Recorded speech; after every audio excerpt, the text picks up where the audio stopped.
Situations like the one in Syria present a huge conundrum for President Obama. Let's take a look at how he's handled them so far.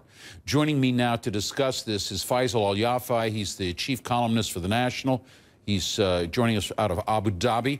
And also joining us from London, Alan Mendoza, the executive director of the British think tank, the Henry Jackson Society. And I want to begin with you, Alan. You've been a critic of President Obama. How did you see this speech? Was it effective or not?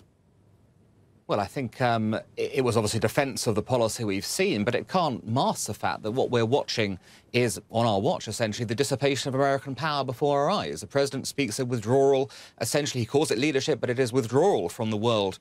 But you're leaving a vacuum, and others are going to step into that vacuum. And we in Europe are very concerned about the loss of American power that we are seeing. You know, when the British withdrew from their empire after the Second World War, Churchill called it scuttle. Well, this is a scuttle speech from President Obama. Faisal Al Yafai, the Europeans are worried about that power vacuum left by the Americans. Obviously, the Europeans don't plan to step in. What's the view from the Middle East? You know, everything that Alan said could apply equally to the Middle East. There is a very big trust deficit in the region, as there is in Europe, with regard to President Obama's leadership. The allies in this region, particularly in the Gulf, simply do not believe that Barack Obama would step in if red lines were crossed elsewhere, as they were in Syria, with no response. You know, gentlemen, and you leave me in the role here of being a defender of President Obama and his policies. Let me do it from the perspective of the American public, weary of war after 10 years. Everybody is saying, America, you've got to stand up and do this. What he's saying is countries in the Middle East, countries in Europe have to stand up their defense spending, which they are doing in parts of the Arab world, but certainly not in Europe, and be a real partner in all this, not leave it to the Americans to be the ones who pay in blood and treasure for every conflict, for every confrontation. Alan, go ahead. Well, I think that's a very unfair point of view. The Europeans in various places have backed America. Britain certainly has lost money, treasure, blood in Iraq, Afghanistan as well. It is true we could do more. I would certainly back doing more, but we need America to lead in this regard. There's one superpower, it needs to take the lead. Otherwise, you have countries like Russia, China doing that.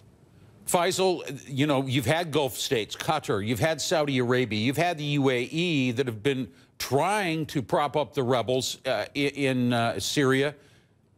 The United States could do more, but it's not going to intervene.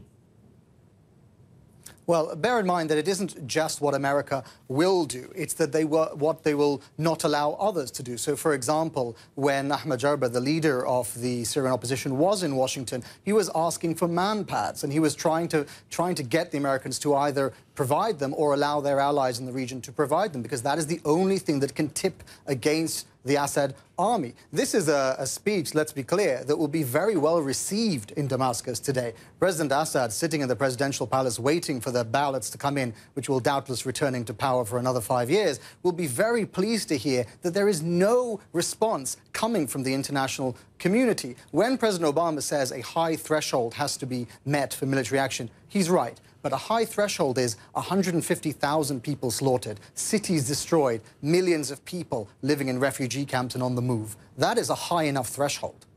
Alan, as you look across that speech, and I think one of the observations I made, I didn't hear any of my U.S. counterparts make it, and that was very tepid response from the cadets there at West Point, looking at that. Is that the same response you would expect from Europe today?